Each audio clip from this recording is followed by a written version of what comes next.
Exactamente. Muchas gracias por estar claro. Saben ustedes que todos los jueves convocamos a María Alejandra Zacarías con este espacio de Miradas de Igualdad. Ale, ¿cómo estás? Buenas tardes. Pero buenas tardes, muy bien, Silvia. Buenas tardes para todos y para todas. Y como habíamos anticipado, o mejor dicho, me tiraste, digamos, ¿Así? el tema en la semana pasada con respecto al ámbito de la justicia también en la perspectiva de género. Vamos a hablar el día de hoy sobre la perspectiva de género en la justicia. Y de la perspectiva de género primero, ¿no? Para saber de qué es lo que estamos hablando, referirnos a ella. Hablamos básicamente de un modelo diferente, un modelo distinto, ¿no? De mirar la realidad que nos rodea, ¿no? La mirada a la sociedad y a la cultura nuestra, digamos, de nuestra comunidad, de una manera totalmente diferente. Es un cambio cultural lo que estamos pregonando, digamos, todos y todas en este camino, ¿no? El camino de la igualdad, de derechos, de oportunidades. Estamos hablando de perspectiva de género cuando hablamos de inclusión, cuando hablamos de respeto, cuando hablamos de aceptación a las diferencias, ¿no? Al diferente o a la diferente también, ¿no?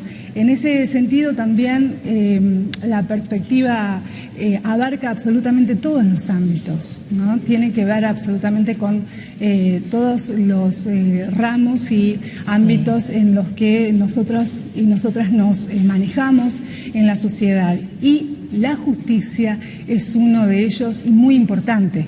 Realmente es un ámbito en el cual la mirada de género, la perspectiva de género debe caber, debe estar, digamos, para que tengamos realmente esta igualdad, este respeto, esta inclusión, digamos,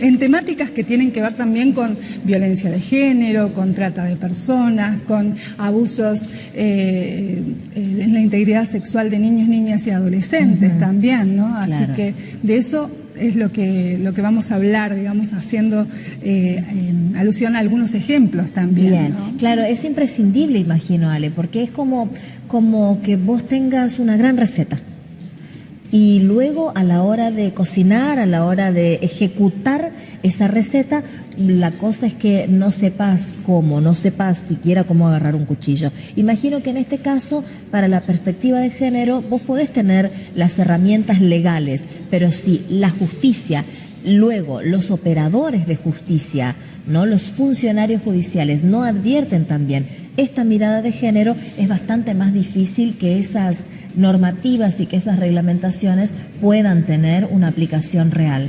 Recordamos que en las antiguas columnas, además, las columnas que estuvimos hablando anteriormente, hablábamos precisamente de diferentes maneras de ver la desigualdad, ¿no? Sí. Las violencias que generan desigualdad, que son el machismo, el sexismo, esos estereotipos que se refuerzan a través de, bueno, los que tanto se habla del amor romántico y esas cuestiones, ¿no? Que también, como decía, refuerzan la idea de la desigualdad o asimetría que pueda llegar a existir entre los hombres y las mujeres. Entonces, ese pensamiento y esa mirada también, como decimos, que debería estar, digamos, la perspectiva de género en todos los ámbitos, se refleja también en la mirada de los jueces, las juezas y los distintos elementos y agentes operadores también de la justicia toda, ¿no? La policía, en los fiscales. Entonces encontramos realmente algunos fallos bastantes, ¿no? Que dan una indignación.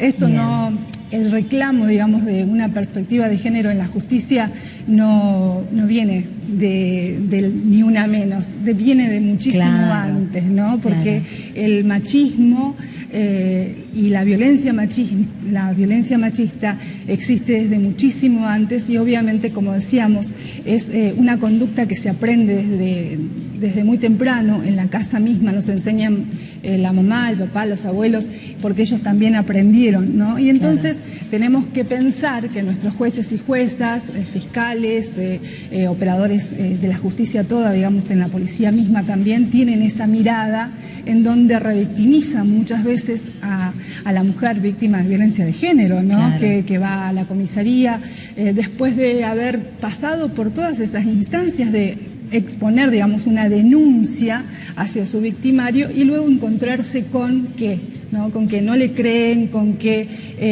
descalifican, digamos, su denuncia, la minimizan, ¿verdad?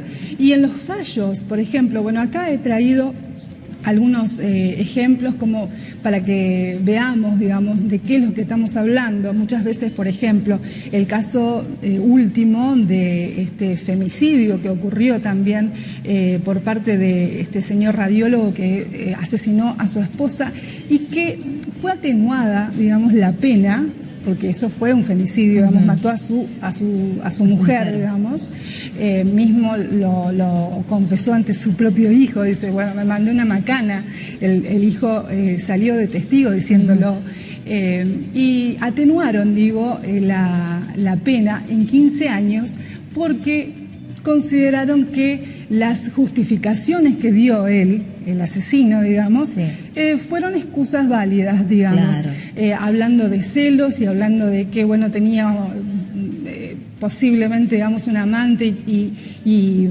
entonces se valieron de esas cuestiones que tienen que ver justamente con la revictimización de la víctima y entonces atenuaron la pena a 15 años de prisión solamente. Yo me pongo a pensar, ¿no?, en esa conciencia colectiva que se generó entre los jueces y juezas que llegaron a esa conclusión diciendo, bueno, al fin y al cabo la mató porque la quería tanto, de celos. Claro, ¿no? Y aparte tenía razón. Claro. Justifica finalmente. No solo que convalida el fallo, Ale, sino que lo justifica porque dicen, bueno, él tenía razones para matarla porque ella le era infiel. Exactamente. De eso estamos hablando. De ese cambio de paradigma, digamos, también, ¿no?, en la justicia que pedimos, que se revierta, digamos, en la mirada de los jueces, de las juezas también, ¿no? De ahí, por ejemplo, a considerar crimen pasional, por ejemplo, en los medios de comunicación hay un paso, cosa que también sucede, digamos. Por eso digo, es algo que nos atraviesa. La perspectiva de género, tengamos en cuenta que es precisamente esa mirada que atraviesa la problemática, ¿no?, para poder investigar más a fondo las causas, los porqués, digamos, del hecho y no simplemente fijarse en lo superficial, ¿no?, en bueno, la consecuencia y por eso llegar a una sentencia sin más miramientos, digamos. Otro caso, por ejemplo, el de la adolescente Com, que fue asesinada, fue violada y asesinada también, en donde en ese sentido también actuaron mal, digamos, porque fueron removidos de su cargo mismos policías que estaban ocupando sectores de atención a la mujer, ¿no?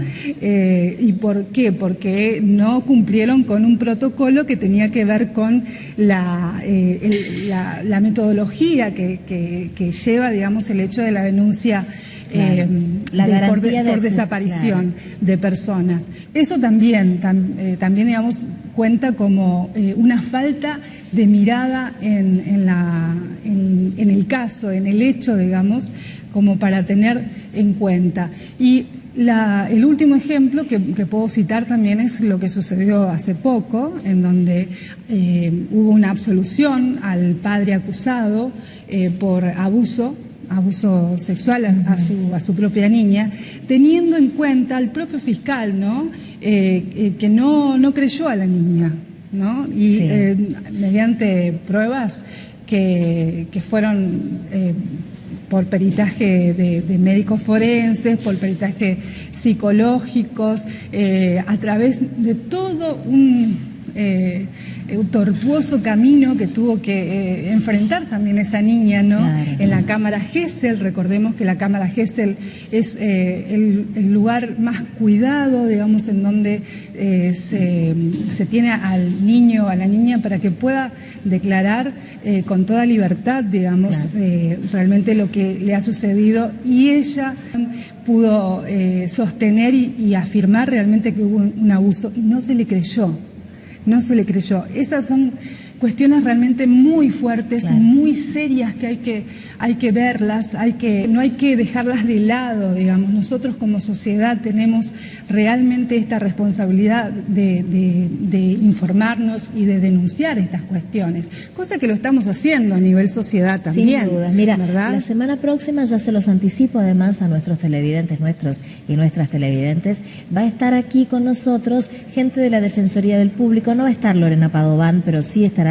la gente de la Defensoría del Público para contarnos bueno, cuáles son los derechos de los chicos a ser escuchados. Precisamente, esto es muy importante para que esto de lo que vos vas hablando, este testimonio que presenta una niña, que en este caso tiene tal valor probatorio en una circunstancia tan lamentable, bueno, pues tenga su lugar y su espacio. Es una cuestión muy seria el hecho de que tengamos a la justicia realmente con una mirada de género, con una perspectiva de género, y bueno, es esto lo que estamos bregando y reclamando todos y todas. Sin dudas. Bueno, una sola cosa más, les quiero contar a todos, por supuesto, y a todas, que desde el espacio de acción de igualdad de géneros también lo otro que se va pidiendo es que efectivamente haya presupuesto en la justicia, un presupuesto con mirada de género, para que se capacite a los operadores judiciales, a los agentes judiciales, y puedan entender con más cabalidad, bueno, esto de lo que Alejandra estaba hablando en su momento. Incluso para finalizar, digamos, se está hablando también de que esta capacitación sea obligatoria. Exacto. ¿No? Y que realmente no sea una opción para los agentes judiciales, sino que esto sea obligatorio. Y lo trasladamos también a los otros ámbitos, porque debiera ser de esta manera, también en salud, en educación, en medios de comunicación, que realmente sea una obligación que nos capacitemos y nos formemos realmente en una perspectiva de género. Alejandra, muchísimas gracias como siempre, y te esperamos el próximo jueves. Muchas gracias. Por favor. Muy bien, Eduardo.